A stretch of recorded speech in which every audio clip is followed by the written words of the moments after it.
Hello everyone, welcome back. It is time for the Humankind Medieval Era tier list. Now I'm going to be covering all the cultures from the medieval era, talking about their legacy traits, their emblematic unit, their emblematic quarter, and the sort of role that they fill within the era and how well they fill that role. If you are interested in how I'm ranking these things specifically, check out my Ancient Era tier list. I go over the sort of considerations that I have and all the different ways I'm thinking about how I rank these cultures at the start of that video. So we'll be skipping it in this one. Now, if you're interested, I do have a Discord where we hang out and chat about the game, and people organize multiplayer every once in a while. You can find that in the description below. And if you're interested, I have an AI persona as well that I'm constantly changing. So if you're interested in playing against my persona, you can also find that link in the description. So without further ado, let's get into it, and we'll be going alphabetically, which means that the very first culture that we'll be talking about is the Aztecs. So the Aztecs are a militarist culture from the medieval, and their legacy trait gives them +2 land movement speed on unit, and it reduces the industry cost of their units by -20%. Now, I actually like the +2 land movement speed quite a bit, and this applies both on sort of the world map when you're moving your full armies around, but as well as on the battle map. So when you're actually in battle, your units can move 2 more tiles, and it gives you quite a bit of tactical flexibility when you're fighting people, right? It allows you to flank more efficiently, or get into high ground more efficiently, or move that last tile that you really need to move in order to make an attack. The modify unit industry cost by -20% as well is not too bad. I do like this legacy trait a lot. You find this on a few of the cultures, like the Soviets and the Mycenaeans. And, it doesn't stack to like, so that you can get -100% industry cost. It doesn't work like that. But individually, if you haven't stacked too many of these, it becomes diminishing returns at that point. But if you haven't gotten this trait yet from, say, the Mycenaeans, then you can get a pretty sizable amount of production discount when you're constructing units. Particularly once you get to the later eras, you'll really feel the benefit of the unit industry cost reduction. But even in the medieval era, and we'll talk about this with the emblematic unit as well, it will allow you to produce a fair number of units more quickly. Overall, I do like the Aztec legacy trait. I think it's a good set of bonuses that you get, particularly as someone that is more militaristic. Unfortunately, I think that benefit does not extend to the sacrificial altar. So the sacrificial altar gives +5 faith, +5 stability, +2 influence from adjacent district, and it unlocks the action to sacrifice population. And when you sacrifice population, it applies the celebrating status to your city for, I think, 10 turns. And what celebrating does is that it gives you +10 stability. So basically, once every 10 turns, you can sacrifice 1 population in order to get 10 stability. And that's about it. That's about all this does. Yes, it gets you a little bit of faith, gives you some influence from adjacency, a little bit of base stability, but it kind of suffers from the same problem as the Triumphal Arch, where you get this sort of temporary bonus. But at least with the Triumphal Arch, you don't have to give up anything in order to do that, other than the opportunity cost of building the Triumphal Arch. Here, when you're building the sacrificial altar, you're giving up building a maker's quarter or a research quarter or whatever. But additionally, in order to get the full benefit of it, you have to get rid of one of your population. And one of the main issues I have with that sort of mechanic is that population growth is limited, right? So you can only grow 1 population every single turn at most, and sometimes it takes longer. So by the time you get to the medieval era, your population growth is going to have slowed down a little bit because you don't have tons of options for like massive amounts of food generation quite yet, unless you've already picked one of the older agrarian cultures. But also because of the food cost scaling is going to limit the maximum size of your cities a little bit. And by sacrificing population, that's a population that could be working in output or could be a military unit or whatever. And all you're getting for that is a temporary buff to your stability. Which, I guess if you want to like sacrifice pops throughout the entire game, then sure. But, at the end of the day, like +10 stability is not really worth, sacrificing your outputs for, particularly if you have scientists that are giving you plus 10 science or workers that are giving you plus 8 production or whatever it is. The output that you're getting from those population is worth way more than the 10 stability. So sacrificial altar, yeah. I think sacrifice population, if you're going to sacrifice something in order to gain another benefit, it needs to be a decent benefit, right? And like plus 10 stability is so bad compared to the other options that are available in the medieval era. So sacrificial altar is a pretty bad emblematic quarter. So let's talk about the Jaguar warriors. And the Jaguar warriors are interesting, and I find them difficult to rate. So let's talk about what they do very quickly. So Jaguar warriors are just this melee combat unit. They are 200 production, 1 population, 15 upkeep. They unlock at heavy infantry, which is the same point as great swordsmen. They also have a movement of 4, just like normal infantry. Now with the Aztec legacy trait, this is increased to 6 movement, and the production cost is going to be 160. Now, this is a greatsword replacement. So let's talk about how the Jaguar warriors stack up to the greatswords, right? Because the greatswords are similar in a lot of ways. They fulfill a similar role, but they have 35 combat strength instead. But they're also twice as expensive to produce at a base level. They're 400 production. They don't have fervor, so Jaguar warriors, they don't take a combat strength penalty from damage, but at the same time they have -2 combat strength compared to what they replace. But critically, Jaguar warriors also don't require any resources. So, if you don't have iron for whatever reason by the medieval, at least the Jaguar warriors give you an option to build these melee units. So what do I think of Jaguar warriors? It's interesting. I tend to value higher combat strength armies. Ones that can really abuse the AI rather than flooding units at them. And you'll remember I talked about the Celts in the last video with the Gazzetti versus the Swordsmen, and at the end of the day, they're pretty much the same thing, and they fill very similar roles. I think the difference with the Jaguar warriors here is the difference in production, because Gazzetti and Swordsmen cost the same amount of production, but Jaguar warriors are less than half of as expensive once you consider legacy traits. So for every 2 great swords that another culture can build, the Aztecs can build 5 Jaguar warriors, which is a lot. That's a big difference, right? That's an entire army of units that you can produce for the same cost as another culture building 2 great swords. Now there is a disadvantage here, and it's a little more hidden. So you'll notice if you play multiplayer that the meta in multiplayer is to not research war summons because you want to retain access to archers instead of crossbows for indirect fire. Now, I am rating these for single player, so I research war summons all the time because I really like having access to pikemen in order to counter things like Teutonic Knights and Danvigaja and all that kind of stuff. And lack of indirect fire doesn't hurt you against the AI as much. But if you're someone that values indirect fire a lot, you have to go through that technology in order to get to heavy infantry. So you're going to lose your archer access. The other thing here as well is heavy infantry is a little bit later in the era. And by the time you research heavy infantry, your opponents are going to have Danvigaja, they're going to have Teutonic Knights, they're going to have longbowmen, all that kind of stuff that you can get in approximately the same amount of time as the Jaguar warriors. So you're going to be up against a lot of very strong enemy units that you need to rely a bit on numbers to take down. Now the Aztecs can do that a little bit efficiently because of the production cost of the Jaguar warriors as being pretty cheap. So I find the Jaguar warriors hard to rate when you consider all that. I'm not a big fan of swarm tactics. I think it can work to a certain extent, particularly when you're talking about, how minimum combat damage works. You'll get some of that if you use the Jaguar warriors in the medieval era. And the thing is, though, is if you're doing minimum damage with Jaguar warriors, your units are probably getting one shot. So you're basically sacrificing a population every time you use them.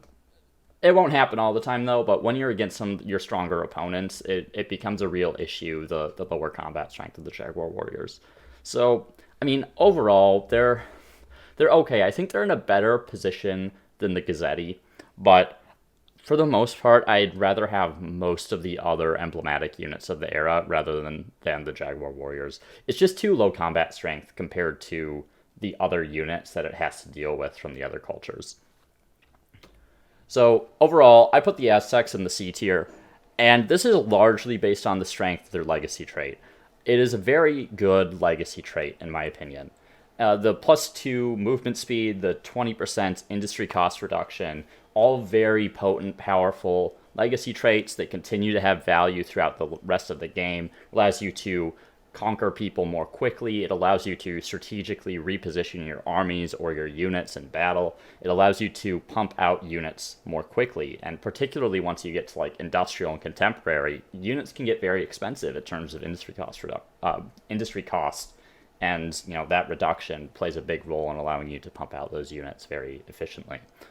I think where the Aztecs fall short is the sacrificial altar is practically a pointless district, and the emblematic unit is okay. It stands up better compared to the Gazzetti because of the difference in production cost relative to the unit it's replacing. But the combat strength reduction is a big deal when you're up against like a Don Vigaja with 42 combat strength. Like as a base, it has +10 over you, right? Or when you're up against Varangian guards, or you're up against longbows, all that kind of stuff. That -2 combat strength compared to the great swords is a really big deal. You're going to take a lot more damage because you have that -2 base combat strength. So I think overall, really, the Aztecs, C tier, they're not totally useless. In the medieval era, you can make do with just like generic units if you make effective use of pikemen and knights and all that kind of stuff. So at least there's a little bit of effectiveness in that respect, and scaling as well into the later eras, particularly once you get into the industrial, you can make units really efficiently. But they do struggle in the era in which you're going to pick them, and if you're going for militarist era stars specifically, there are better cultures to pick than the Aztecs, and they don't militarize better than other cultures that are available. So next we have the Byzantines, and the Byzantines are a merchant culture, and their legacy trait gives them +5% money per alliance in all cities. So this will come up a few times, and percent modifiers are better the more money that you already have. So what this encourages is hard focusing on a specific output, and in this case it's money. Money overall is less efficient than production, so in order to make equally as good use of it, you need to produce more money than you do industry. And I think the comparison to science is a little bit harder to make. I wouldn't try to assign a relative value there because they kind of fill different roles. I'm sure you could figure it out. So the Byzantines get this +5% money per alliance. So the more money you have, the more money you're going to generate from this legacy trait. Now, the Byzantines are in an interesting position because they get one of the most powerful units of the era, which really encourages expansion. But the Byzantines also want to create these alliances in order to get more money, right? So the more alliances you have, the more money you're going to get. And this also combines really well with the statue of Zeus, which gives a similar effect of giving you a percent modifier per alliance that you have on your money income. So the Byzantines, I think, they fill a style of play with this legacy trait that I personally do not utilize, but I understand the value of. So I know a lot of players do seek those alliances, and you can get some pretty strong benefits out of them, particularly on like your science output. But for me, I tend to be more aggressive. I like to take over my continents and all that. But I think for players that are a little more balanced in their approach to the game, perhaps they're not going for the 3 militarist stars and multiple expansion stars every single era, and make more, should I say, takes a more directed approach to how they're utilizing their military rather than just wanting to conquer everything. The Byzantines are a good pick for that, for other reasons we'll describe later, but a lot of that has to do with their legacy trait. That extra money, they get benefits from trading with other people because they're the merchant culture. They get that extra money from being in alliances, and then they can utilize the other things that they have in order to generate more money and effectively go to war. So let's talk about the Hippodrome, which is the emblematic quarter. The Hippodrome gives +5 money per horse, and that's per horse that you have access to. It doesn't matter if you own it or if you're purchasing it from someone else. So when you're the Byzantines, it is worthwhile purchasing excess horses from other players if you're able to, because that's going to generate you +5 money for every single Hippodrome that you own. Gives a base of +3 money, acts as a market quarter, exploits money. It also gives +25 money per adjacent horse deposit. So this +25 money per adjacent horse deposit can actually add up quite a bit if you have a fair number of horses. Ideally, you want a horse that's like on the border between two territories, because then you can put 2 hippodromes next to it. I have found sometimes that the horses are in a position where I can't build the hippodrome near it because it's too far away from my city. But they do generate a fair amount of money anyway just from having access to those horses.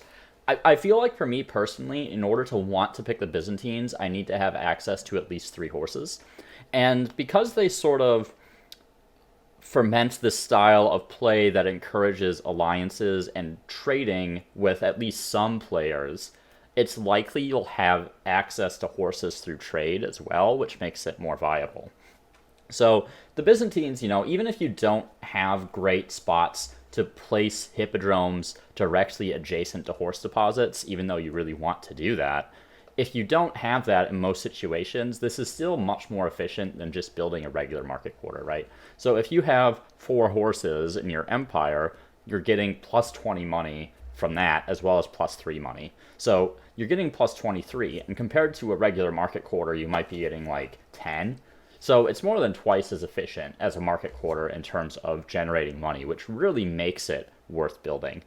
Now, how efficient it is depends on your horse access, right? I have had my games where on my entire continent, there's only 1 copy of horse.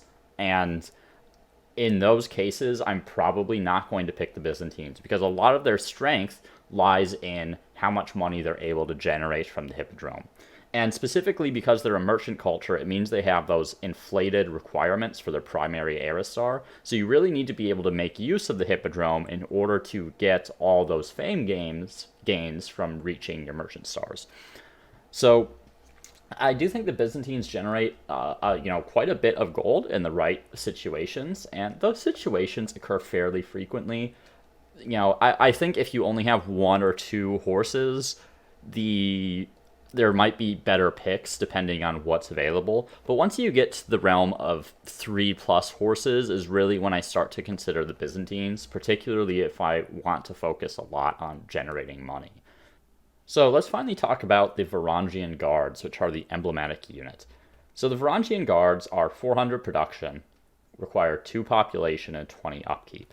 They have a base of 43 combat strength. 4 movement, they require 2 iron. They do have the trait Honor Code, which prevents the army they're in from retreating. But the thing is the Varangian Guards are easily one of the best units of the era. They will absolutely decimate anything in their way. They're kind of like the Praetorians of the medieval in a lot of ways. Now, the Honor Code, where it prevents its army from retreating, it can be relevant every once in a while if you get an army caught, but generally, if you have a full stack of Varangian Guards, you're not going to be losing any battles, so it doesn't really matter that much. But the 43 combat strength is really, really good, right? The Varangian Guard is good on the basis of its sheer combat strength alone. And particularly in the medieval era, the era is an era in which ranged units have declined a lot in value because of lack of indirect fire. So there is the English and the Khmer, who both have indirect fire units, but other people, if they want to have indirect fire, they're going to be using archers. The AI will usually upgrade to crossbows, though. But what this means is that the relative value of the melee infantry, it increased in classical, and it increases even farther in medieval, because most of the damage you're going to be doing is coming from attacking with high strength melee combat units. And this goes for, knights and, other cavalry as well. So this 43 combat strength will absolutely tear through opponents. Compared to the Jaguar Warrior, right, which I think was 33 combat strength, you have plus 10 over that, or plus 8 over the generic unit that the Varangian Guards replace. So Varangian Guards are absolutely terrifying, and if you've been watching my most recent series, my Let's Play, I saw the AI pick the Varangian Guards for the very first time, and they had basically equivalent combat strength to line infantry from the industrial era with some of the bonuses that the AI had. So Varangian Guards, they're great in the medieval. You'll be able to conquer things very, very easily. And they stay relevant into the early modern. They have enough combat strength to compete with, like, the arquebus or some of the early modern units. They have higher combat strength than Halberdier. They have plus 2 over Halberdier. So still, they're relevant to the medieval. You can keep using them into the early modern. Very good units. It's hard to say what the best unit of the medieval era is, but the Varangian Guard's definitely up there. So overall, although I don't value gold as much as some other outputs like science and production, in the situations where you have that horse access, the Byzantines can provide such a substantial amount of it that it doesn't feel as bad as it would normally picking in merchant culture. And the Varangian Guards are absolutely incredible. They will shred units in the medieval. There is the hidden disadvantage similar to the Jaguar Warrior, where you have to go through the tech war summons that gives you crossbows and replaces your archers. In single player, again, though, this doesn't really matter as much. You can abuse the AI without archers. You don't have to have them, even if they are nice to have. But honestly, for the Varangian Guards, it's totally worth giving up archers anyway, even if you really love using archers for the entire game or whatever. So I place the Byzantines in the A tier, and they have just enough money generation, and their unit is so good that it's hard to not put them in A tier, in my opinion. There is a bit of a sort of design tension here, because you want to make really good use of your Varangians and go out and go to war with everyone, but at the same time you generate more money by being peaceful with people, right, and having alliances. So you have to put on a bit of a balancing act with the Byzantines if you want to optimize them, but when you play them well and in the right situation, they are extremely potent opponents, and with the amount of gold that you generate, you are setting yourself up to generate most of the era stars for the rest of the game. So Byzantines, I place them in A tier despite the weaknesses of money overall. They generate enough that they make up for it in a lot of ways. So next, let's talk about the English, who are the agrarian of the medieval era. And I apologize because I'm drinking some coffee here. So the English are, they get the legacy trait, plus 7 food per number of attached territories on city or outpost. I'm not a big fan of this trait. Now, you would think this is better on, like, really big cities, right? So the more territories you have, the more food you get. And to an extent, that is true. I think the problem, though, is that population growth is really rather limited. If you map out, the amount of food that is required to support one population based on the current population of the city, right, the food requirements really begin to skyrocket. So if you're focusing on, like, this one big mega city, this plus 7 food per number of attached territories kind of becomes irrelevant very quickly. So really what I think this is actually better for is cities where you have, like, 3 to 5 attached territories, and, like, a whole bunch of cities with a few territories where it's going to support a couple pops in the medieval era, rather than, like, one giant mega city where ultimately it only ends up supporting a couple pops. So food in general is just better when it's distributed across multiple cities, but because of how growth works. So really, I think this could probably be shored up to, like, plus 10 food per number of attached territories, and it would still be totally fine. So this plus 7 food, by the time you're in the medieval, that doesn't even support one population, right? So if you have 4 of these, you might be supporting 2, maybe 3 pops on your cities. So, which is decent. I'm not dismissing that in any way, but it's not like, oh my god, this is an amazing legacy trait. It's just an okay supplement to your growth. So that's the benefit of the trait. So let's talk about the stronghold, which I really like design wise. And the stronghold is basically the food version of the Cyclopean fortress. So it's effectively a garrison, even though it doesn't have the garrison tag. So garrison infrastructure doesn't apply to the stronghold like all the other emblematic stronghold quarters. But it does give you +5 stability, which is fine. +20 district fortification, the usual garrison stuff, so it makes it harder to destroy the defenses. +3 combat strength in combat for units in or adjacent to the district. And, that's fine too. You can use this defensively in some situations. The real benefit to the stronghold is that it acts as a farmer's quarter. And because of the type of building it is, you can build it anywhere in your territory. So similar to the Cyclopean fortress, you're able to place it somewhere that absolutely maximizes the food gains that you are getting from the stronghold. And it's pretty easy to get like +20, +18, +20 food from the stronghold. It's not that difficult to do. So, if you have 4 of these, you can get, say, +70 food or something like that, which, can support a decent number of population, and it's much more efficient than trying to build farmers' quarters to get that same amount of food. Now, obviously, there are issues with food, and because of that, I still rate the stronghold lower than I would rate the Cyclopean fortress. Food is just not as valuable as production, it doesn't scale as well, and the bigger your city is, the less valuable additional food becomes.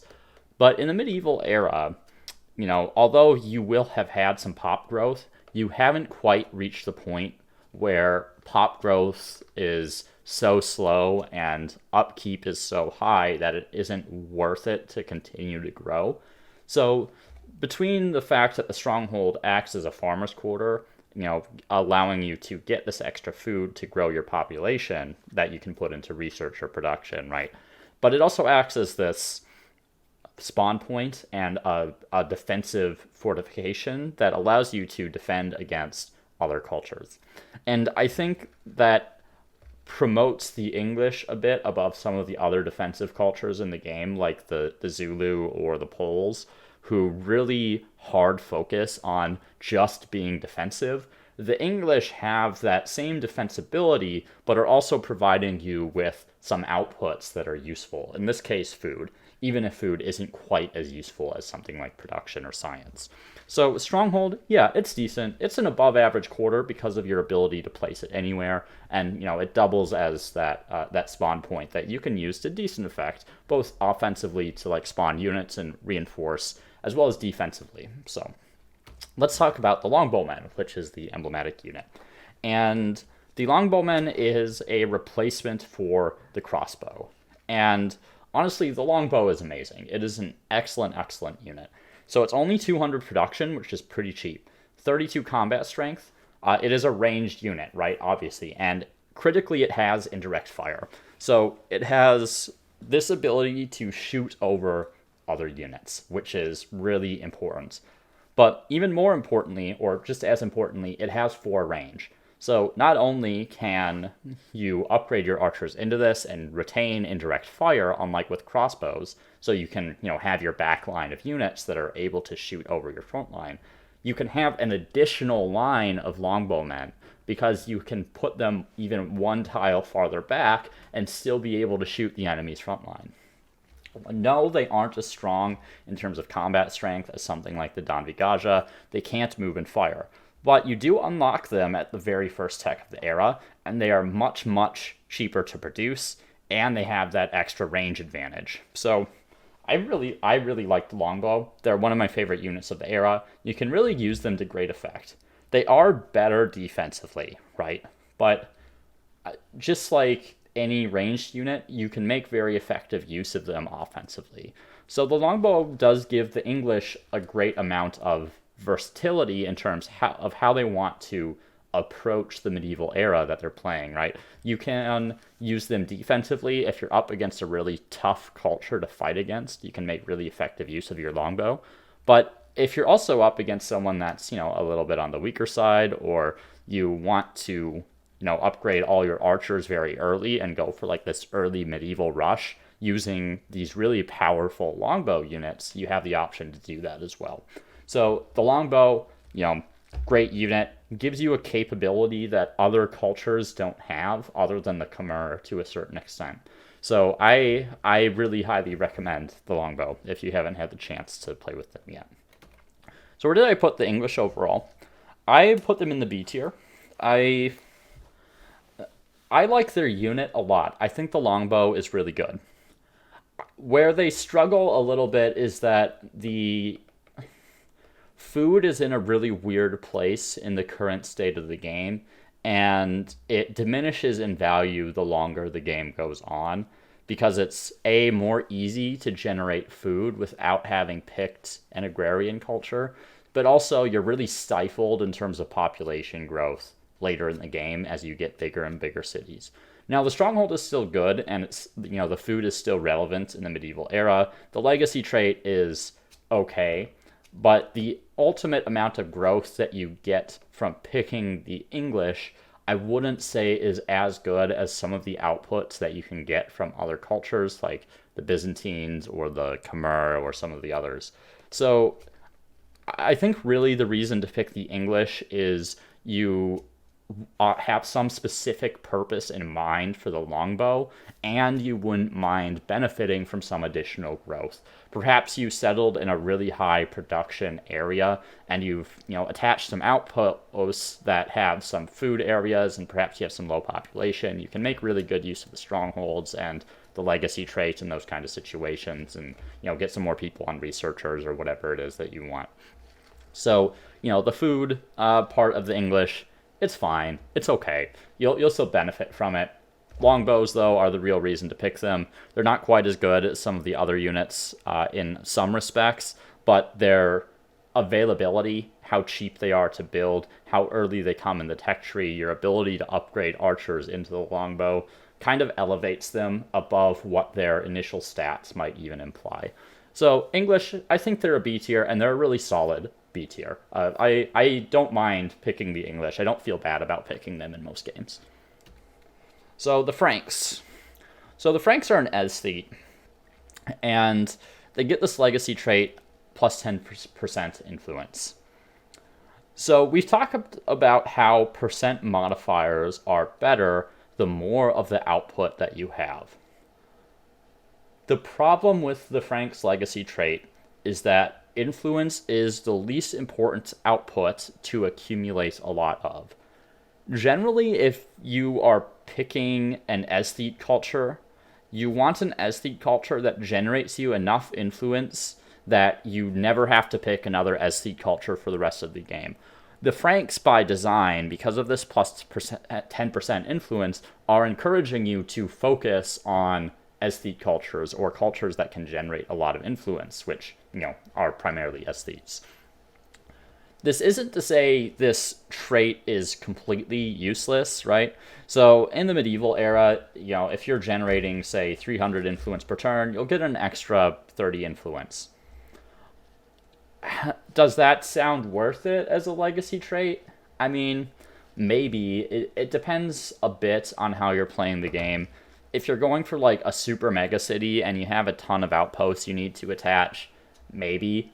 Or if you don't like using settlers for some reason in the next era and you just upgrade your outposts into cities, then yeah, the extra influence generation is nice. But when you pick the Franks specifically, this legacy trait isn't super effective. You really need to pick someone like the Ming or the Edo-Japanese in the next era to really see a massive benefit from this extra 10% influence. And the Franks do have another way to generate some influence that we'll talk about in a minute, but we'll also talk about how this doesn't benefit it a ton. So Franks, yeah, this plus 10% influence, I don't know. It's, even if you've picked the influence cultures from the previous eras, like the Olmecs and the Morians, yeah, you'll generate more influence, but how important is that really, right? You can do a little bit more, you can do some more things than other cultures can a little bit more quickly, and particularly with changes to influence costs, that is more relevant. And because the stability costs of being a negative influence is higher now than it used to be, or it scales faster, having extra influence and allowing you to be more over the city cap than you can with other cultures is still relevant, right? You can use that influence to go over your city cap and, have more production queues and all that kind of stuff. So it's not terrible. There are still some uses for high influence output. I just don't think that this encourages a style of play that is particularly optimal, right? The influence is not as relevant as pretty much any other output that you're going to generate.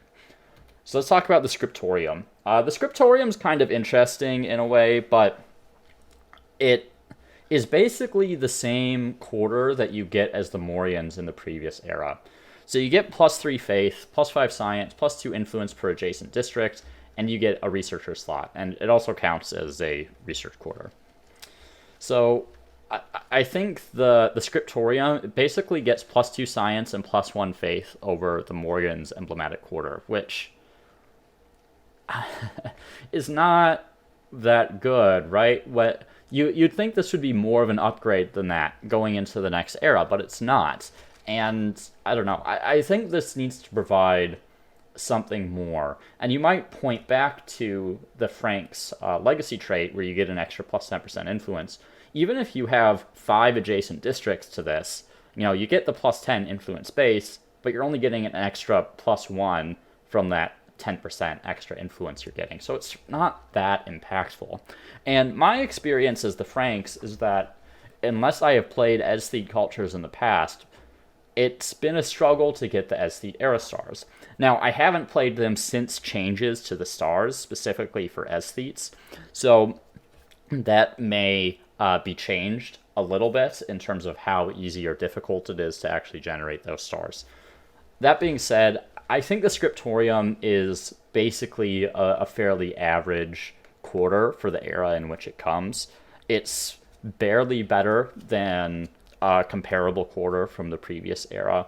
You're still going to build it because it is that science quarter that provides you some extra outputs over just building a regular research quarter, right? So you're getting that extra influence, you're getting some extra faith, and particularly since changes to religion, that extra faith is still going to be relevant in the medieval era. You're still going to be competing in the religious game. So in that respect, the scriptorium is okay. But I just think relative to some of the other things you could get access to, like the Khmer's emblematic quarter, or even like the English emblematic quarter, it is substantially below par for where it needs to be, considering that the other things that the Franks actually have access to. And particularly given the legacy trait, I would have hoped that the scriptorium provides more influence than it does, but unfortunately it's rather limited. So let's talk about the Franci Milites, which is the emblematic unit. So this is a knight replacement, and it has 39 combat strength, which is 3 more than the knight. Otherwise, it's mostly the same. Now, where it differs is that it has heavy charge, so it receives double the combat strength bonus when it's charging. So instead of doing +3, it gets +6. So on a charge, you're going to have 45 combat strength, which is pretty darn strong in most situations. I think this is most comparable to the Teutonic Knight, right? So Franci Milites, they have this, just like the Teutonic Knight, they have a base 39 combat strength, and they get some other bonuses.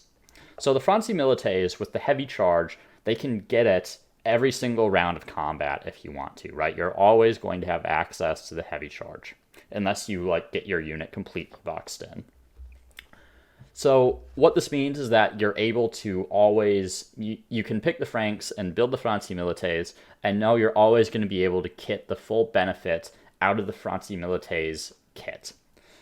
I won't go too in depth, but because we'll talk about them later. The Teutonic Knights, this isn't always the case, because they rely on your opponent having a different religion than you. So what you're doing when you have the Franci Milites instead of the Teutonic Knights is you are sacrificing potentially higher combat strength for a little bit of more reliability in terms of offensive capabilities. Where I think the Franci Militaires fall a bit short, though, is that the heavy charge doesn't benefit you defensively. So it means that when other units are ramming into you, this heavy charge isn't actually doing anything. You're still just a 39 base combat strength unit. And it makes the Franci Militaires substantially more vulnerable to damage than something like the Teutonic Knights, that are always getting the benefit of their +6 against hostile religions when the enemy has a different religion. So I think overall they're fairly comparable. In most situations, though, I'd rather have the Teutonic Knight. Now, it is a straight upgrade over just a regular knight, right? And you can definitely, with a couple combat strength bonuses, you can definitely get in there and like one-shot crossbows and do a lot of damage, but also expect to take a fair bit of damage in return. There are a lot of dangerous units out there, and particularly if the Franci Militaires get a little bit isolated in a position where a lot of units can get at them, they will die a little bit faster than you might expect. Obviously, they are cavalry units, right? So just like any other unit, they have the disadvantage that they can't attack over walls. And similar to what I talked about before, their heavy charge relies on them being offensive. So in sieges, they're not as useful. You can't even use them as effectively as tile blockers because their charge is something you need to be getting at enemies for, and you can't charge through the enemy walls. Whereas the Teutonic Knights, for instance, you can plop them in front of your units, and they're always having that defensive combat strength, so you can use them more effectively as tile blockers. So Franci Militaires, overall, I rate below a very comparable unit in most situations, but they're still fine. You can still make effective use of them. So what do I think of the Franks overall? I did struggle a little bit with the Franks, but ultimately I think I put them in the C tier. And I think they're a better C tier than the Aztecs. Like the Aztecs, I think you could probably argue are D. I don't think you could make the same argument for the Franks, not in a wholesome manner. But the Franks do struggle a little bit, I think, relative to some of the better cultures that are available. The plus 10% influence just puts you on this path towards a style of play that is not very good. It's one of the least relevant outputs you can possibly have. And the Franci Militaire is fine, but in most situations is worse than a comparable unit and not as versatile as some of the better units in the era, like the Varangians and the Longbowmen and the Danbigaja. And the Scriptorium is barely an upgrade over the Morians unit, or the Morians emblematic quarter from the previous era. So, at the end of the day, if I wanted to generate influence for some reason, I would probably be much more inclined to pick the Morians in the classical era and then pick a better culture in the medieval. Because the Morians overall have a little bit more balance, particularly in their Samnahaya is really good in that era. The Stupa is basically the same thing as the Scriptorium, right? And influence is more relevant in that era. And the Franks are kind of a repeat of that culture in a lot of ways, but in an era where the value of their primary output has declined. So I think the Franks, they could use a little bit of help. I think the appropriate place to do that is probably on the Scriptorium in some way, either through generating more influence or more science, or perhaps providing some kind of unique effect. They just need a little bit of something to be in the B tier, I think, and then they'd be in an okay spot. So next let's talk about the Ghanaians, which is the second merchant culture of the era. So the Ghanaians get +5 money per number of access to luxury and strategic resources. So this is, just based on access. So you don't have to own them. You can trade for them too, right? So if you're trading for some resource that you don't have, you get +5 money. It's decent. You can generate an okay amount of gold off this, and obviously it combines really well with the Nubians. So, on all your extractors, you're basically getting like +10 10 money or plus 9 money. I can't remember the Nubian's legacy trait off the top of my head now, how much gold that generates. But, you can get a decent amount of money for every resource that you have access to. I don't discount this. Obviously, the Ghanaians are better suited in this regard to a less warlike game, right? Because they want to be trading with everyone to have access to the maximum amount of resources they possibly can so they can generate money. It doesn't suit my playstyle very much, but I do recognize that there is some value in playing the game like this, right? You can do things that I can't do if you're taking that more peaceful approach. So in those events that you are taking that approach where you're doing a lot of trade and perhaps not a lot of warfare and you have access to a lot of different resources, this can generate you a fairly sizable chunk of change, particularly once we talk about the luxuries market, which is the emblematic quarter that this combines really nicely with. So the Ghanaians, they generate a good amount of gold, and unfortunately gold is less valuable than production than that I've already talked about. So just bear that in mind. But I don't think I need to say more on the legacy trait, so let's move on to the luxuries market.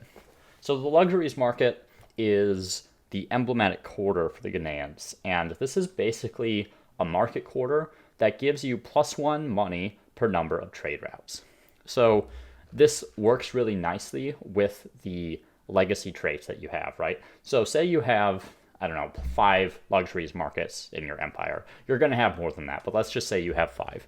And you trade for a resource from another empire. You're getting +5 money from your legacy trait, and you're going to get +5 money from the combination of all your luxuries markets. This can scale up really fast, particularly once you get a lot of luxuries markets. You can easily have 20 of these by the end of the era, right? So for every trade route that you have with the luxuries market, you can get like +20 money per trade route, or +25 money with the legacy trait. So it's pretty good. Let's compare this to the Hippodrome for a moment, because that's the most direct comparison available in this era. And the Hippodrome is a quarter that is a little bit less dependent on your ability to trade, right? So if you're at war with someone, the Hippodrome is going to more reliably generate you gold as long as you have access to horses. The luxuries market relies on open trade.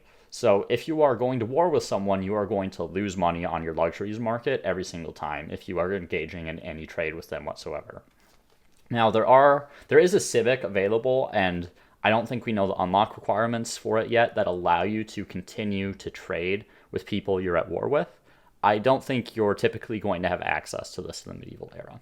So there can be a bit of fluctuation in terms of how much money you actually generate from the luxuries market, depending on your diplomatic situation with the other players around you. I think the thing with the luxuries market is that the bigger you are, the less value this holds, right? Because the more territory you control, the larger your share of the luxuries and strategics relative to other players. And right now, really the best way to play the game is to have a lot of cities and control as much territory as possible. These mega cities on, a small corner of the world, you can play that way, you can get away with it, but you're going to be a lot better off controlling way more territory than that, which means you need fewer trade routes because you control more of the luxuries. And by the medieval, you can definitely control your entire continent. Now, this isn't to say the luxuries, have no value whatsoever. The luxuries market, you can still have trade routes with people on another continent, or if you're on Pangaea, you'll definitely have trade partners there as well. But if you are playing the game in such a way that you are trying to play optimally, I think the luxuries market has less value than pursuing other strategies. So do bear that in mind. So let's talk about the Maharis, which are a bit of an interesting unit. So the Maharis are this light cavalry unit, which means they ignore zone of control, which is pretty good. They unlock at chivalry. They do not replace knights. They're kind of a supplement. They have 35 combat strength as a base, which is 1 below regular knights. But they have the anti-cavalry bonus. So when they're fighting mounted units, they have +8.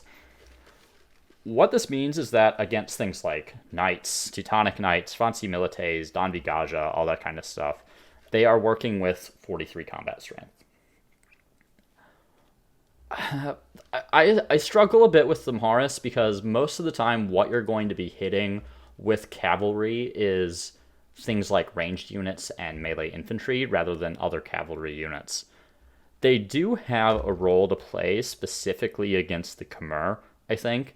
Because they can ignore zone of controls and get around to the back line, it allows you to snipe off Don Vigaja, which are really high priority units. And the Don Vigaja does get a penalty in melee combat, so the Maharis have a fairly sizable combat strength advantage over them. As far as against something like the Teutons, the Teutonic Knights, if you're a different religion, they're what is it? They're still going to have like 45 combat strength against you as a base. Even with the anti-cavalry bonus, you're not beating them in terms of combat strength. You will beat regular knights. You will beat Franci Milites, though they can trade mostly evenly with you if they get a charge on you. But after that charge, you'll eventually win most of the time, depending on like terrain and some other factors.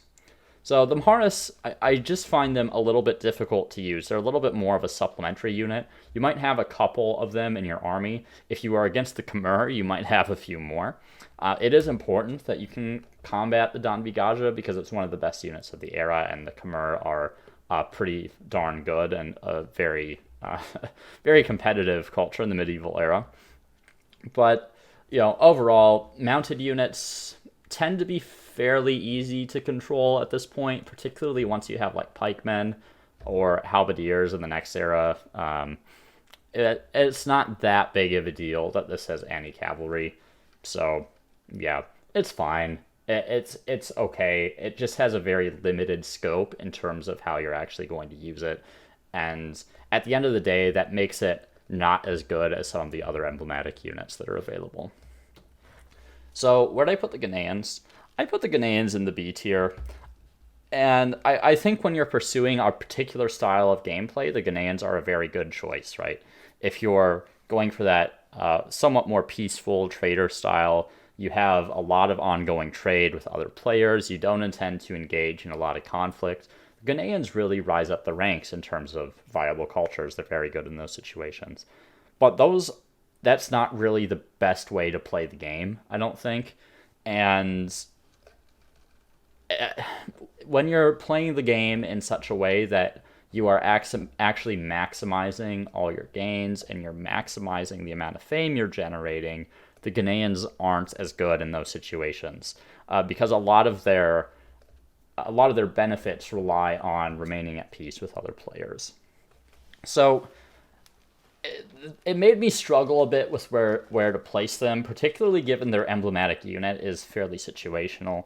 I think ultimately I put them in the B tier because, I recognize that sometimes you want to play the game a little bit differently, and the Ghanaians are very good in those situations. Not everyone wants Humankind to be a war simulator, right? Which is what it often turns into when you're trying to maximize your fame. But in those situations where it is not a war simulator, the Ghanaians are really quite good. They can generate a lot of money, and probably more than the Byzantines in a lot of situations. I do think the Byzantines are just better at money generation overall, but they also have the flexibility because they're not as reliant on trade partners in order to get money because of the benefits of the hippodrome from horses if you control horses, as well as the Varangian Guard makes them very, very good in conflict in the medieval era that the Ghanaians don't have the same benefit to. So Ghanaians, I put in the B tier, ultimately. So next in the medieval, we have the Khmer. And at this point, I think everyone is familiar with the Khmer, so I don't want to dwell on them for too long. But the Khmer have the legacy trait +3 industry on Maker's Quarter. And Maker's Quarters are probably going to be the quarter that you have the most of in this era. And by getting this +3 industry on Maker's Quarter that you're already going to have a bunch of and is the most valuable output already, just by picking the Khmer, you're already going to get a fairly valuable boost to your production. It's not going to be amazing, right? You're not going to get like thousands of production off of this or something ridiculous like that. But it does allow you to more effectively produce things from the moment you pick the Khmer. And it's a decent gain to the industry that you produce on your maker's quarters, right? Even if you have like 10 maker's quarters, it'll represent like a 10, maybe 15% increase in the amount of industry that you're getting, depending on exactly how efficient your exploitations are. And unlike influence, even a 5% boost to industry can be quite substantial because industry is basically used for everything, right? So this +3 industry on Maker's Quarter, it's not like amazing. It's not the best legacy trait in the game, but it does provide you an immediate benefit, and it's something that you'll continue to benefit from throughout the game as you continue to produce more Maker's Quarters, and you're going to produce a lot of Maker's Quarters, which makes this a fairly good legacy trait.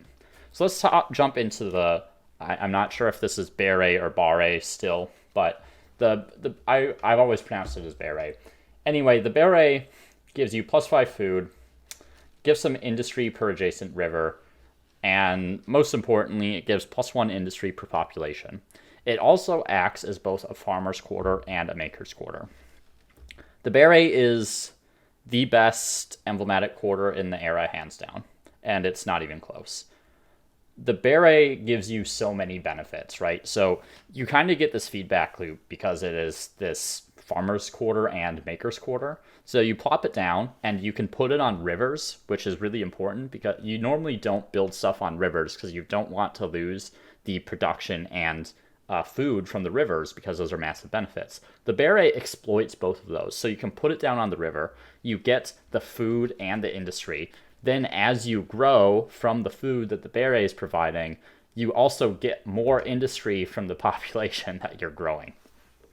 Yeah, so by the time you get the Beret, you're going to be getting like, I don't know, between +40 and +50 industry on the Beret most of the time.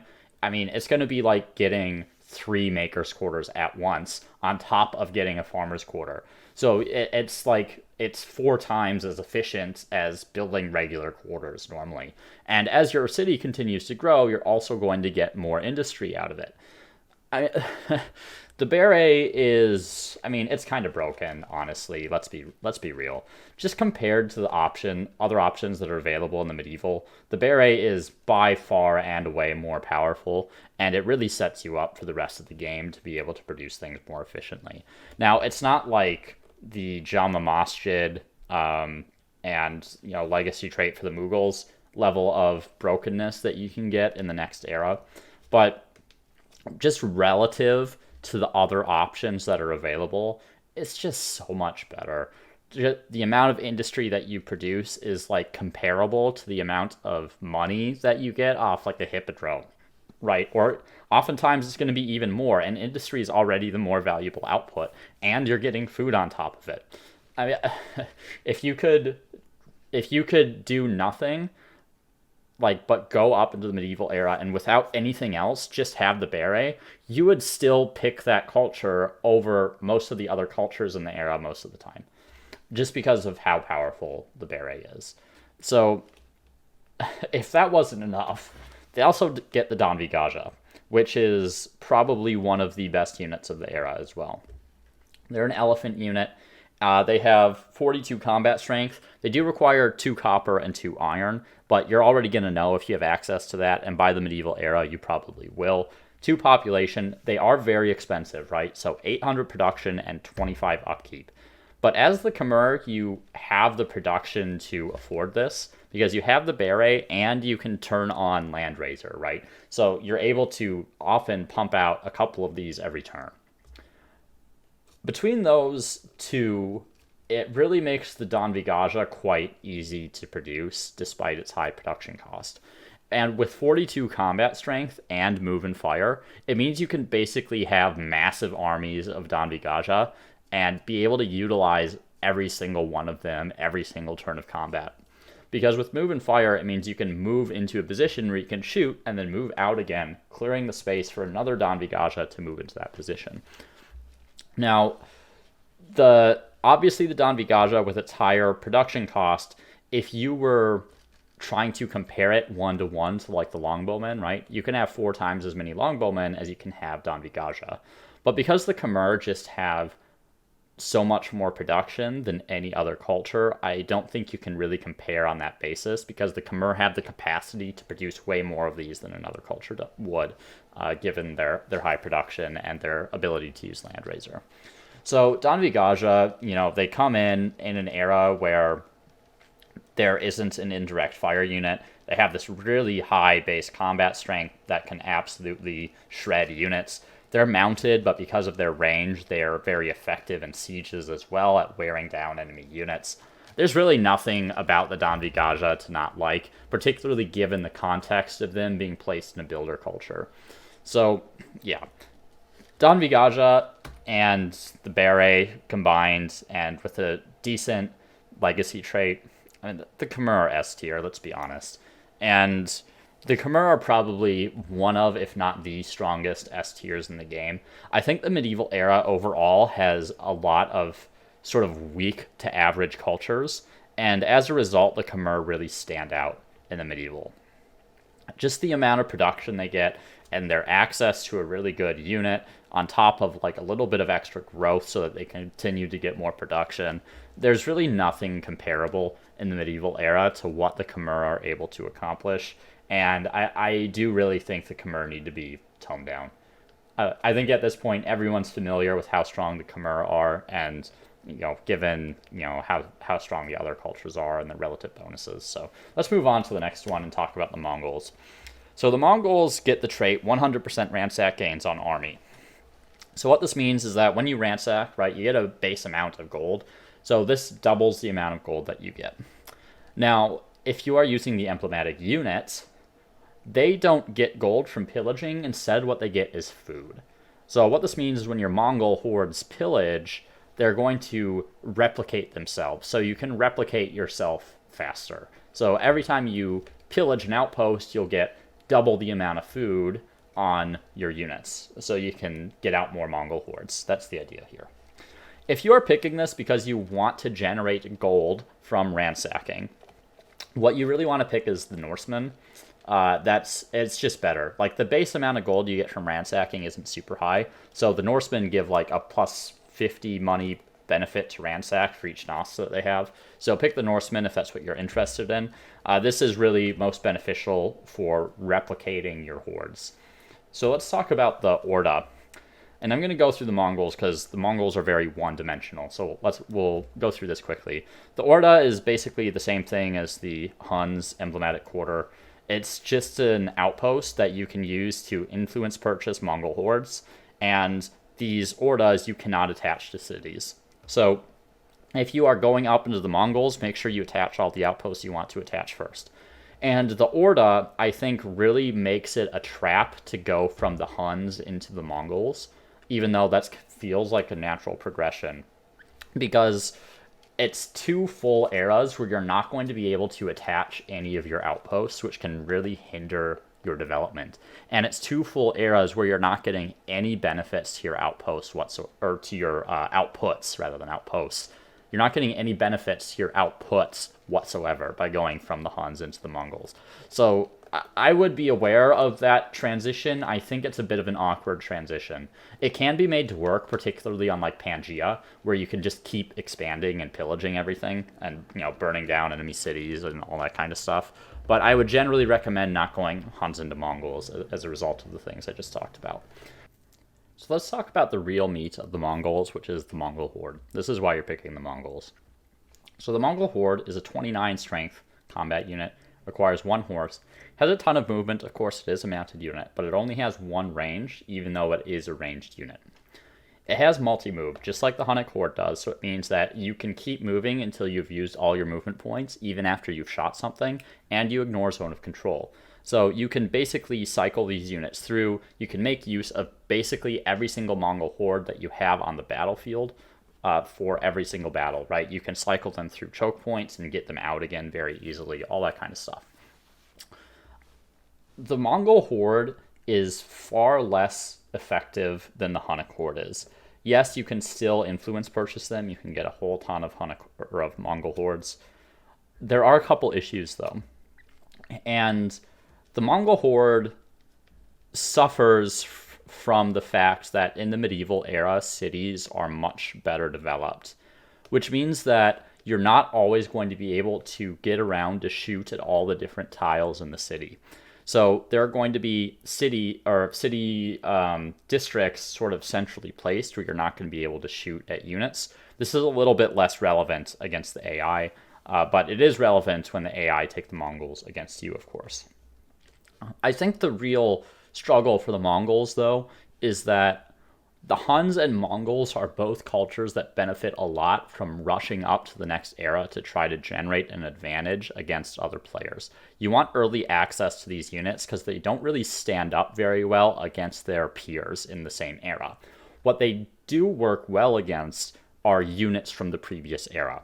So when you take the Huns, you're ideally going up at a low number of stars to try to get a big advantage against neighbors in the classical. And the Hunnic horde is really quite good against units like, warriors and archers and that kind of stuff.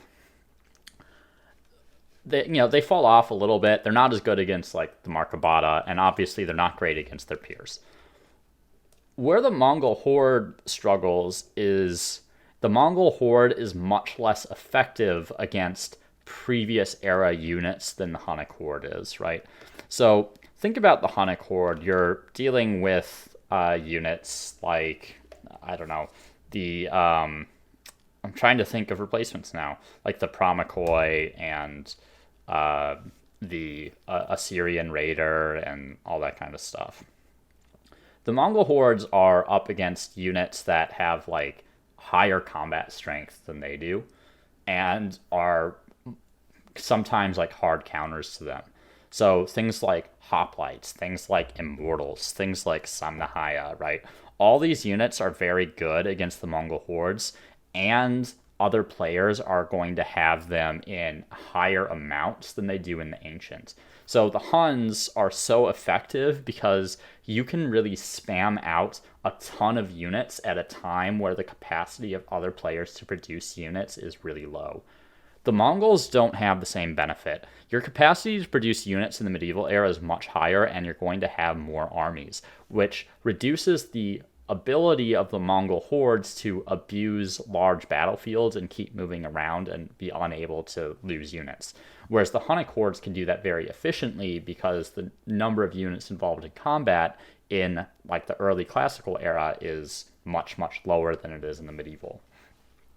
And I think in the medieval in particular, it's really hard to sacrifice taking some of the better picks. Just like, you're giving up like a Hippodrome, and you're giving up a Varangian Guard, and you're giving up the plus 5% money per alliance, or you're giving up the Beret and the Danvigaja, or you're giving up, gold from trade, or you're giving up longbows and, food output. And it's really hard to justify in the medieval era, given all the drawbacks of the Mongol horde relative to the Hunnic horde. And I ultimately place the Mongols in the C tier. I think there is a use case for them where you go up early, where you're fairly far ahead, and you absolutely just want to steamroll your opponents and end the game in the medieval. I do think it makes the Mongols better on a map like Pangaea, right? If you've picked the Huns, for instance, chances are you've like rolled over your continent already, and there's no reason to pick the Mongols whatsoever. The Mongols benefit a lot from having a lot of people to go to war against, obviously, because they're very one-dimensional, just like the Huns in that regard. It's just that they're much less effective than the Huns in doing it because of all the reasons I've already talked about. But there are those niche cases where you go up early. Maybe your neighbors have been beaten down a little bit already, or they don't have large armies and that kind of stuff, and you can get a lot of Mongol hordes and do a lot of damage and take out players. It's just harder to justify it, I think. It's the things are going to be going up against as the Mongol hordes. It's more difficult to deal with than the units you're going to be going up against when you're using the Hunnic hordes. So Mongol hordes, yeah, they land. I say Mongol hordes because that's really all the Mongols are. So the Mongols and Mongol hordes, they land in the C tier for me. But honestly, I think you could make an argument that the Mongols are in the D tier. So let's talk about the Norsemen. And Norsemen are another militarist, and they get this interesting legacy trait of +3 naval movement speed on naval units and +2 combat strength on naval units. And this makes them very effective at controlling the seas, right? They're able to move units across it more easily. They're able to get extra combat strength when they're engaged in naval conflict. It means they can invade more quickly, they can get to the New World more quickly, all that kind of stuff. It's an okay legacy trait. Usually you're not going to be involved in a lot of naval combat, but being able to move units over the sea more quickly is pretty much relevant up until you get airports, right? Either to sustain your invasion of another continent or to get to the New World, like I already mentioned. And the Norsemen in particular benefit a lot from this because they have other things that allow them to get to the New World more quickly in their emblematic unit. And I'm going to go ahead to that, or to the Nost here, and then we'll talk about the emblematic unit. So the Nost is interesting because it provides a ton of food yields. It's an emblematic harbor, and you can really get a lot of growth out of this in the right situation. Additionally, though, it provides this interesting effect that for every Nost that you have, you're getting +50 money per ransack. So you can get like 700 gold from a ransack if you have enough Nosts, which is a decent amount of gold. If you're at war with someone and you're pillaging, that's good, right? It's money that you can use to continue to support your economy in other ways, buy out districts, whatever it is, or buy out units or something. One thing you need to be careful of is that based on tests I have performed and some other people have performed, and I think this is still true, I haven't tested it in a little bit, the money you get from ransacking doesn't apply to your merchant era stars. So do be aware of that you're not actually getting any benefit to fame directly from getting this extra money from ransacking. But the amount of food it provides is actually quite good. And if you have some good harbor locations, you can get a fair bit of growth out of just having a few Nosts. It'll support a sizable portion of the population. And in some ways, it makes the Norsemen better agrarians than someone like the English, just because of the amount of food they can generate using these. So the Nost, yeah, it's a good harbor, and in the medieval era, you're likely to have a lot of good harbor locations. You're going to have coastal tiles most likely, unless you're playing as the on the Pangaea map. Obviously, the Norsemen, between all the sea benefits that they get, not very good on a Pangaea. I wouldn't pick the Norsemen on Pangaea. So I'm going to skip ahead to the longship here because I want to talk about the Norsemen holistically. So the longship is the emblematic unit, and it's not a unit you build. It is a replacement for your naval transport. So it's something that you get automatically when your units embark onto the ocean. What the longship allows you to do is move across the high seas with your unit without taking damage from being in high seas, which means that the Norsemen can get to the New World before any other culture can, except maybe the Umayyads in a couple situations. So the longship means you can send your units over and you can start claiming a whole bunch of different outposts in the New World and start getting cities set up.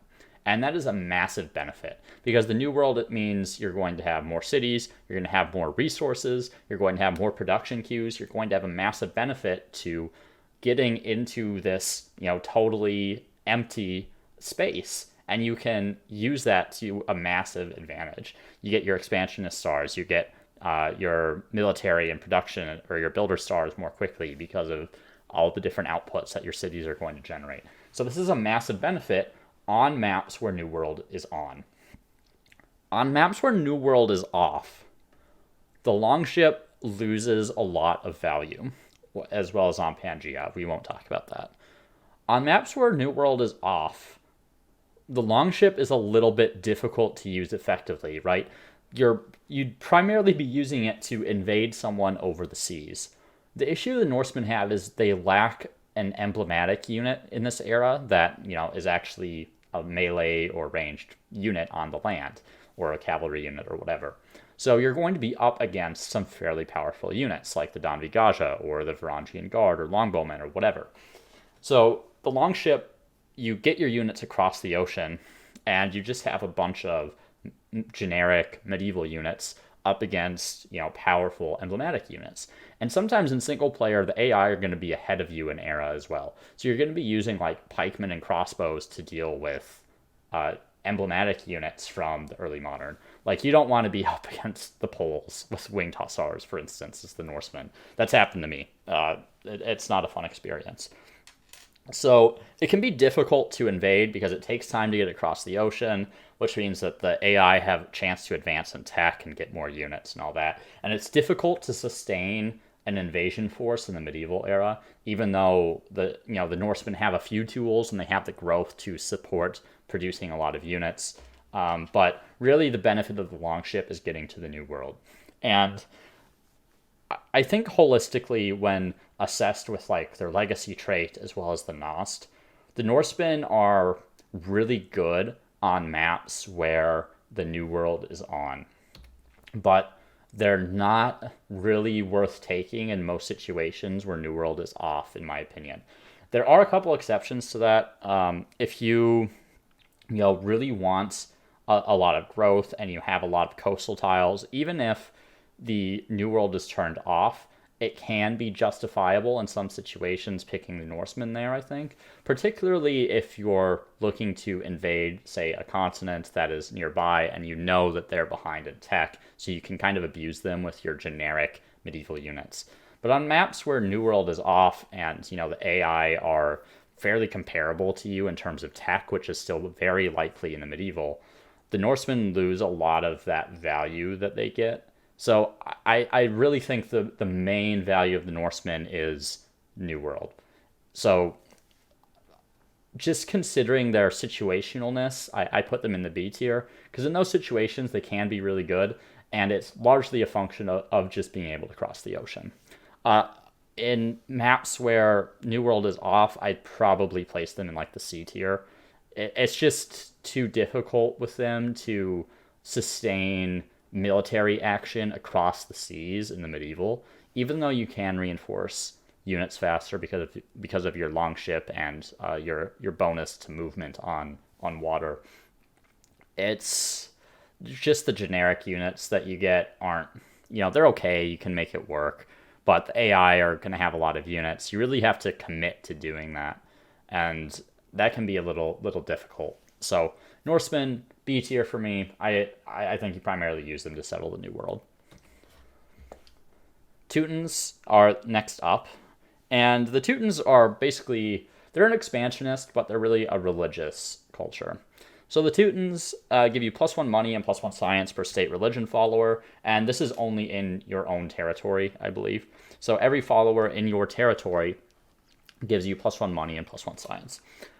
This is not too bad. I haven't had the chance to experiment with this since the changes to religion, but typically I find that almost all of my territories are within my own religious sway.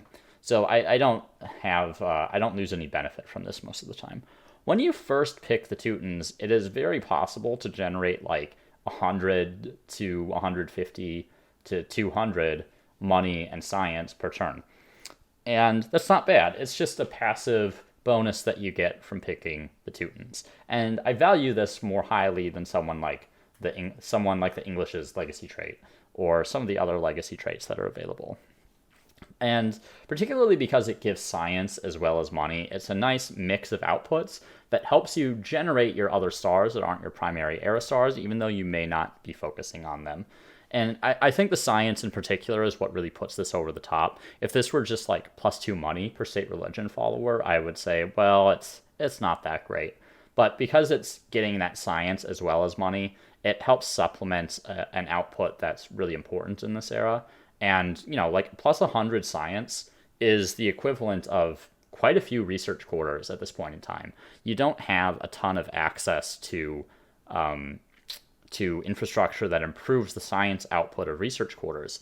So it saves you a fair bit of production if you don't want to focus on research while still supplementing it. So overall, it's not amazing. It's not like the best legacy trait ever, but it does supplement your outputs in a fairly consistent manner, providing you have a decently strong state religion. And obviously, as you expand and promote your religion and get more cities, this will continue to provide you with additional benefits. So the Kaiserdom is the emblematic quarter. And previously, before the changes to religion, I would say the Kaiserdom kind of didn't have an amazing role. So the Kaiserdom has, it acts as a maker's quarter, but it also provides +1 faith per district in the city, and +3 faith per adjacent district, and +3 influence. With changes to religion, the Kaiserdom is actually way better than it was if you want to focus on a religion game. I think there's still some issues with religion that drag the Kaiserdom down, specifically lack of good tenets in a lot of tiers.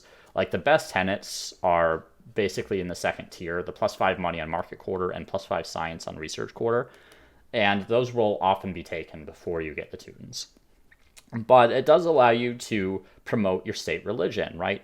If you pick the Teutons, you're pretty much set on religion for the rest of the game, and it has the added benefit that because it acts as a maker's quarter, you can just put this down, right? You just put down a Kaiserdom instead of a maker's quarter, you generate all the same amount of industry, but you're also promoting your own religion, which you want to do anyway because of your legacy trait. So yeah, it's okay. It's better than it was after religious changes because it's harder to generate faith and it's harder to spread your religion. So the Teutonic Knights are another unit that are in competition for best unit of the era, in my opinion, and they have actually benefited from changes to religion in this respect.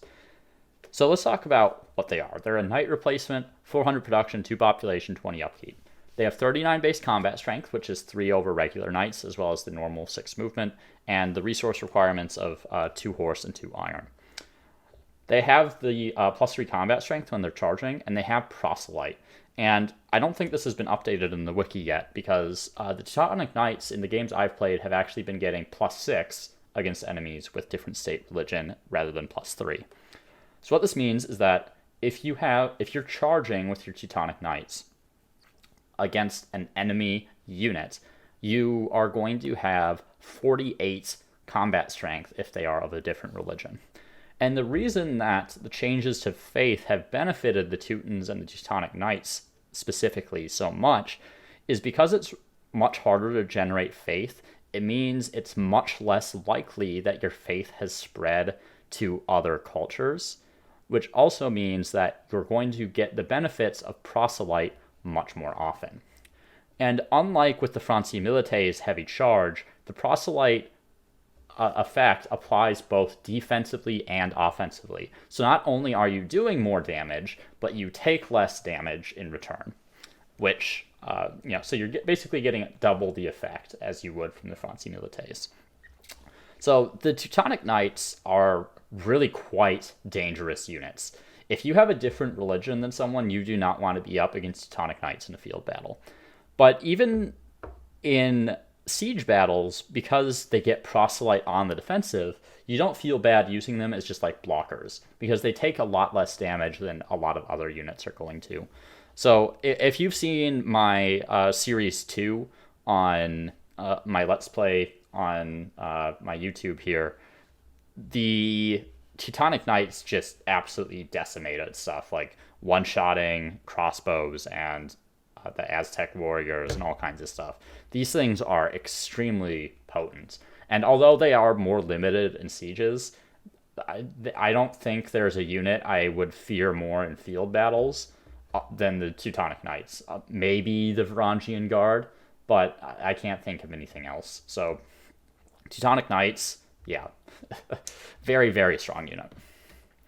So Teutons overall, I put them in the B tier. I think they fit this niche of play, and they're very good at it, right? Where you're focusing on religion.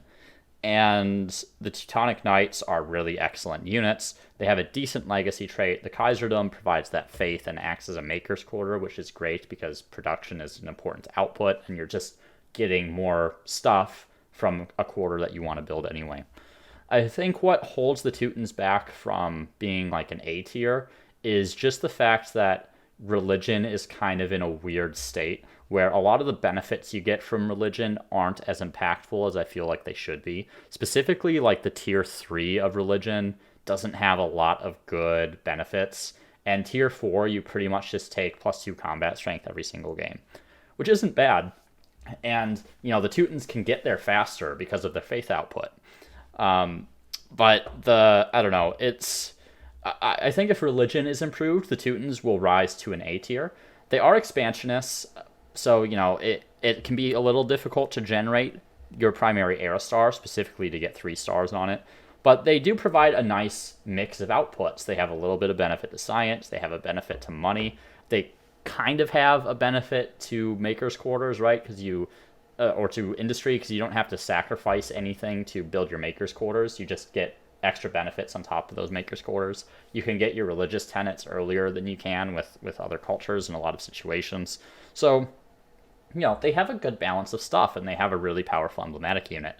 It's just that the style of play they play into with the religion is not as good as I think it should be.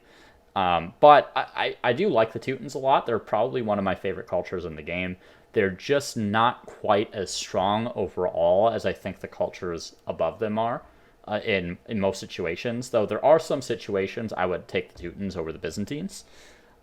And I think you could make a fairly compelling case that the Teutons are actually A tier. And a lot of that has to do with the strength of the Teutonic Knight, as well as, being supplemented by their other bonuses. I did place them in B tier overall, but they are a very strong B tier, in my opinion. So next we have the Umayyads, who are the last culture of the era, and they are a scientist culture. And similar to the Byzantines, they provide this plus 5% science per alliance on all cities. Unlike the Byzantines, the Umayyads don't have a strong incentive to go to war with people other than to generate stars, right? So the Byzantines have the Varangian Guard. The Umayyads don't have the same benefit of a super strong unit that wants you to go out and conquer people. So the Umayyads have a stronger incentive to maintain alliances, particularly since alliances can give you some benefits to research as well.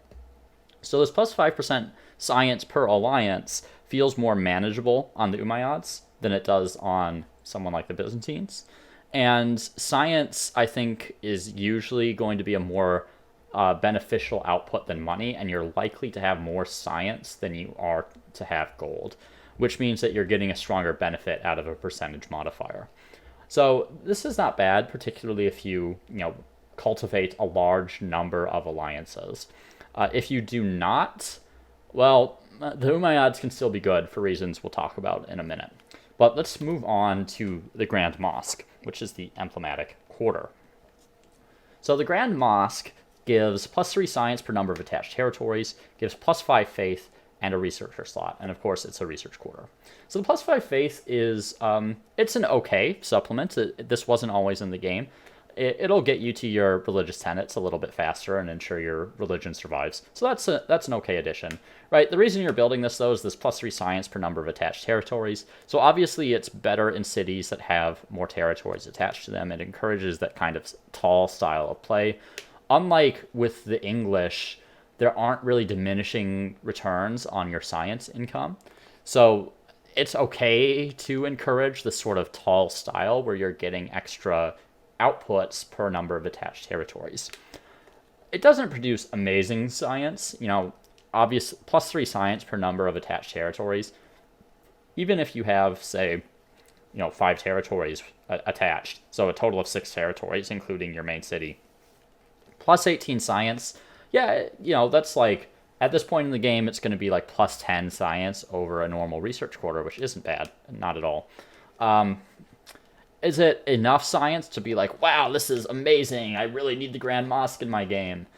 Probably not in most situations. It is still better than just a regular research quarter most of the time. And I would rather have this over the scriptorium, despite the lack of influence output. So, the Grand Mosque, it is what it is. It's a decent quarter. It's not amazing. I don't think there's much to say beyond that. I'd say it's slightly above average overall. So let's talk about the Haras, which is a cavalry unit. And it's a light cavalry, so it ignores zone of control. It has 36 base combat strength, 6 movement, requires 3 horses for some reason, which I think is excessive. It could probably be 2. And it has this trait called Enforcers, which means it drains additional stability during sieges. The Haras is completely useless, basically. This Enforcer trait you are never going to make use of because sieges you either attack immediately or the enemy sallies out. So this fact that it trains stability just doesn't do anything. But there's no purpose to enforcers. And this base 36 combat strength, you may as well just have knights, because knights have that 36 combat strength, but they also get +3 on their charge. So the Haras fills a role that doesn't really need to be filled at all. It's a complete waste of an emblematic unit slot because you can just build knights. It's like you can build a Haras for fun if you really want to like siege someone down, but what does draining the additional stability during sieges even really do for you? Like they lose population a little faster, so what? Like sure you could theoretically bring a city down to 0 population during a siege. But why would you want to do that if you want to take the city? You want there to be population there, so that when you take it over, it's a more effective city. So the Haras is, I don't know, I consider it basically a complete garbage unit. It doesn't like replace anything, so it's not like you're losing strength from having it, but it's very likely you'll never build a single one of these. So that's the Haras. Now, despite this, and I gave a pretty mediocre review of the Umayyads overall, I still put them in the A tier, and you might ask why that is. It's because in the medieval era, you could get nothing as a scientist except the scientist traits that everyone gets and still be in a very good position. And by that I mean through the use of collective minds as well as the ability to research into the next era. What you're able to do as a scientist in the medieval era is research texts from the early modern, which contains a ton of important texts. And specifically, it contains the most important tech in the game, which allows you to build manufactories. So in the medieval era, the Umayyads can turn on collective minds and they can get to manufactories extremely quickly, which really pumps up your all your outputs of the different films. So, say you have saffron, you can get an extra, say, 20% food on all your cities, or you can get 25% production or 15% gold, whatever it is. You get all of those based on the luxuries that you have. Additionally, it means you can get to the techs that allow you to get overseas. So if there's a new world, you can get there basically almost as quickly as the Norsemen can. You can turn on collective minds. And unlike the Norsemen, you can get access to colony plan, which makes your settles way better because you start with a ton of infrastructure. And you get access to settlers, so you don't even need to pay influence in order to settle cities in a new world. You can just build settlers. Additionally, you get access to things that allow you to cross over the ocean in the first place. So the Umayyads get access to a ton of technology, and through the use of collective minds and the ability to research to the next era, and you can get gunpowder, and you can get into like musketeers, you get texts that have additional science outputs. The early modern has texts that are some of the most impactful in the game for the time period in which they come.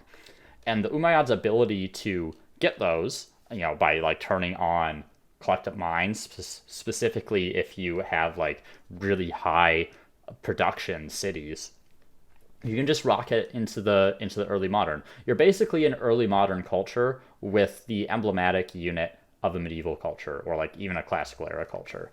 So the Umayyads just have, you just get the next era's research, and you just skyrocket ahead of everyone else in terms of your outputs. And that's the reason the Umayyads are A tier. It has really nothing to do with any of their traits, even though the special stuff that they get is like better than nothing. But even if you didn't have any of that, because collective minds is just so ridiculously broken, yeah, you just get manufactories and then run away with the game. It is a little bit greedy, right? You have to be careful. You can get attacked, so don't neglect building military units. Specifically, if you come into the medieval and you weren't like the Greeks, so you don't have any technologies researched, it's going to take you some time to get into the next era, even with your collective minds turned on, unless you've really understood how to break the game, which is possible. There are people that get like turn 70 science victories, right? So the Umayyads, I didn't quite put them in S tier. I don't think they fit as neatly into every single game as the Khmer do, because the Khmer kind of do everything you need to do. The Umayyads are a culture that can struggle if they are under a lot of pressure with a lot of close neighbors, because they really want to abuse collective minds to get into the next era. But in the situations in which they excel, they are probably one of the best cultures just because you can get manufactories so early. So, end of the day, I put the Umayyads in the A tier. So, unlike other eras, I didn't put anyone in D, even though I think you could argue that both the Aztecs and the Mongols belong there. Probably more the Mongols than the Aztecs. But this is my final tier list. So I hope you guys enjoyed watching this. Let me know what you think about all these different cultures and what I've said, if I've missed anything, because there are a ton of interactions, and I miss talking about things all the time. So I always like to have those kind of discussions in the comments and on my Discord and all that kind of stuff. So let me know what you think, and thanks for tuning in. And obviously the early modern and beyond tier lists will be coming in the near future, so I hope to see you for those videos as well. See you next time.